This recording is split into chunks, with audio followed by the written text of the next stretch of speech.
Doma Sports Talk worldwide with some news from the world of boxing. So y'all know what time it is. You ain't in a rush to get concussed.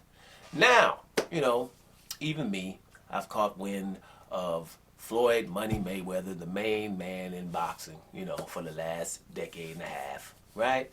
Who's retired now. He's in the news because his protege and the guy he promotes, Gervonta Tank Davis, they having a little beef. Tank is saying he's gonna leave and you leave Mayweather Promotions. Mayweather came out a couple of weeks ago and said, hey, things don't last forever.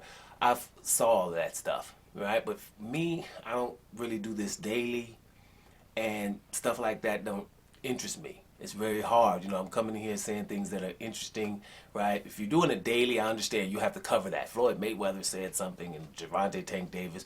But for me, an older cat that's not into all of that little shenanigans stuff, bottom line, to me, it looks scripted, right? That's what maybe, hey, when watching boxing for a while, I've become pessimistic. Stuff like that looks scripted to me, and I'll tell you why.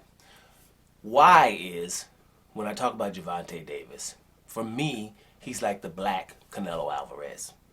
Because many things that I complain about Canelo Alvarez is similar with Gervonta Davis. It's just not as big. Gervonta Davis is not going to get all of the good treatment that Canelo will get, even though they know he's doing these things. But when it comes to Gervonta Davis, he was awesome at 130 pounds. But at 135, he hasn't fought anybody really elite, and he doesn't seem like he's trying to. At 140, he goes up and fight Barrios, which was a regular champion, and he's not staying there to fight any of the best people. It sounds the same thing as Canelo. So for me, those are like sideshow fights and circus fights that he's having, right? It's not like, what are we going to prove? Even with Leo Santa Cruz pulling him up to 135, he's never been there before. I mean, he was a name, but it's just not the fights. Like, if Gervonta Davis, my question to him is similar to Canelo. What weight you gonna be at so the good people at that weight can get a chance to fight you? They just kind of step in, boom, and step out. And by the time people are like, hey man, I wanna, and he's gone already. Hey, what about? Hey, hey, what's up, doc? And then he's gone. They come fight somebody who ain't one of the top 3 or 4 in the division, and they roll, right? And so that, for me, Gervonta Tank Davis does the same thing. It's like, he's good. He's the Tank, for crying out loud. But are you going to be the best at 135 or not? Or the 140? What's going to happen here? So, his newest fight with Rolly Romero, who, I didn't really know until I heard him talking smack a year ago. And I like the way he talks smack, because I understand that he's going to get under people's skin. He does that very well. Good for the young man, right? But he ain't no champion in the division. He ain't his mandatory or nothing.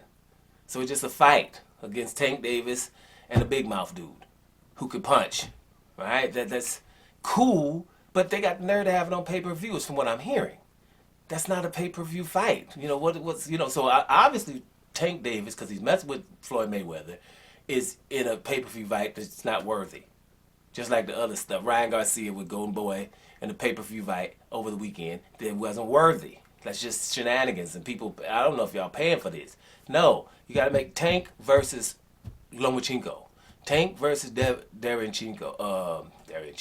Haney, or the winner of Devin Haney versus Kambosos. Something, give him a something. Or Tank versus Tio, or if you're gonna go up to 140 and be the baddest, then Josh Taylor or Prograis.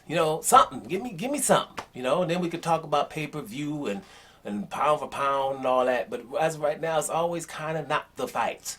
So that's what's up with that. And the reason why I think it's staged is because Tank's about to fight Rolly Romero on pay-per-view. So the best thing to do is have beef with Mayweather.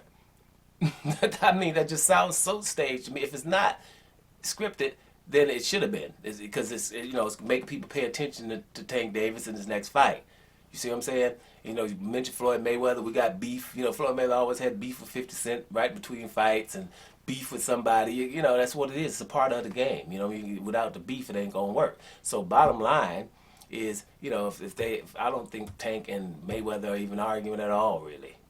I would be surprised if they really are, right? And I don't think this would happen if Tank Davis was about to fight somebody really important. We probably wouldn't have that. Now, I know that sounds cynical because I'm not hands-on. I don't know the cats. But as a, a consumer, boxing guy. I ain't gonna say I'm a boxing fan because boxing pisses me off most of the time, but a guy who does watch sport, right, and does watch it, and is knowledgeable about it, and understands how people work and how these things work. I would say it was scripted. If it's not, no, then they really having beef. But I think it's scripted, and it's because Rolly Romero and Tank Davis shouldn't be on damn pay-per-view. Period. I don't give a damn how mad they are at each other, what they say to each other, nothing. Right? For the value of who's gonna be what after the fight. The winner is gonna still be a regular champion, and the other one, whatever. You see what I'm saying? That's not really pay-per-view. So that's what my issue there is, and I think that the Gervonta, Tank Davis, and Floyd Mayweather beef is scripted. Period. Doma Sports Talk worldwide, and I'm about to here, y'all.